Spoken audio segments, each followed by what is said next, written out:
Friends. இன்றைக்கி வந்து களியும் கருவாட்டு குழம்பும் பார்க்கலாம். ஃபஸ்ட்டு வந்து கருவாட்டு குழம்பு செஞ்சுக்கலாம். அதுக்கு ஒரு அடுப்பு பற்ற வச்சு எண்ணெய் ஊற்றிக்கலாம். கடுகு போட்டுக்கலாம். கடுகு பொரிஞ்சதும் பூண்டு போட்டுக்கலாம் ஃப்ரெண்ட்ஸ்.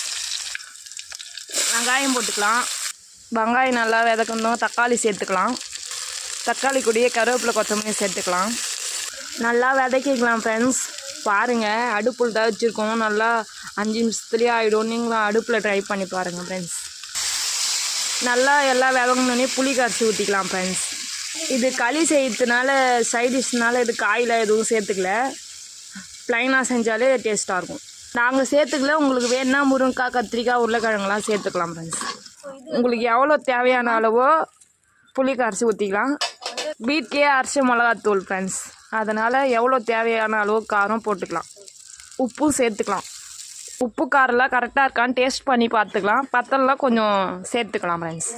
நல்லா கொதிக்கட்டும் குழம்பு. அடுப்பு பாருங்கள், நல்லா பிரகாசமாக எரியுது. நீங்களும் அடுப்புலேயே ட்ரை பண்ணி பாருங்கள். குழம்பு நல்லா கொதிச்சிச்சு. கருவாட்டு குழம்புக்கு கருவாடு சுடு தண்ணியில் போட்டு நல்லா அலசி இதில் வந்து சேர்த்துக்கலாம் ஃப்ரெண்ட்ஸ். நல்லா கொதிச்சதும் கருவாடு சேர்த்துக்கணும் ஃப்ரெண்ட்ஸ். இப்போது ஒரு கொதி வந்ததும் நல்லா சுண்டின பிறகு இறக்கிடலாம். டேஸ்ட்டான கருவாட்டு குழம்பு தயார். அடுத்தது களி பார்க்கலாம் ஃப்ரெண்ட்ஸ். டேஸ்ட்டு பார்த்துக்கலாம் ஃப்ரெண்ட்ஸ் எப்படி இருக்குன்னு. செம்ம டேஸ்ட்டாக கருவாட்டு குழம்பு ரெடி ஆகிடுச்சு. நெக்ஸ்ட்டு களி. அவ்வளோதான், குழம்பு இறக்கலாம். களி கலரத்துக்கு தேவையான அளவு தண்ணி ஊற்றிட்டு உப்பு போட்டுக்கலாம் ஃப்ரெண்ட்ஸ். இந்த குண்டா மூஞ்சி வந்து இப்படி இருக்குங்கன்னு பார்ப்பீங்க. ஆனால் அடுப்பில் வைக்கிறதுக்கு இதாக அலோவ் பண்ணுறாங்க ஃப்ரெண்ட்ஸ். உப்பு சேர்த்துக்கலாம். தண்ணி கொதி வர ஸ்டேஜில் பச்சை அரிசி அரிக்கா அப்படி ஊற வச்சு 2 முறை கழுவி நல்லா போட்டுடலாம் ஃப்ரெண்ட்ஸ். பாருங்கள் ஃப்ரெண்ட்ஸ், அரிசி போட்டதும் நல்லா கொதி வந்துச்சு. அதுக்கு அப்படி அரிசிக்கு 2 காப்படி அப்படி ராகி மாவு வந்து சேர்த்துக்கலாம் ஃப்ரெண்ட்ஸ். முக்கால்வாசி வந்ததும் மாவு சேர்த்துக்கலாம் ஃப்ரெண்ட்ஸ். 2 காப்படி மாவு சேர்த்துக்கலாம் ஃப்ரெண்ட்ஸ். அப்படியே வேகணும் ஃப்ரெண்ட்ஸ். மாவு தொழவலாம் கூடாது ஃப்ரெண்ட்ஸ்.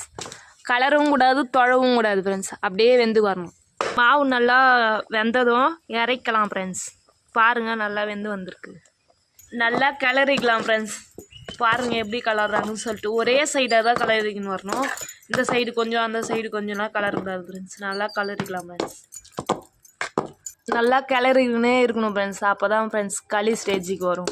துடுப்பு இருந்தால் நீங்கள் யூஸ் பண்ணிக்கோங்க ஃப்ரெண்ட்ஸ். அது இன்னும் ஈஸியாக இருக்கும் ஃப்ரெண்ட்ஸ். பாருங்கள், நல்லா உருட்டி இந்த மாதிரி போட்டுக்கலாம். சுவையான களி தயார். வாங்க, கருவாட்டு குழம்பு ஊற்றி நல்லெண்ணெய் ஊற்றி சாப்பிட்லாம்.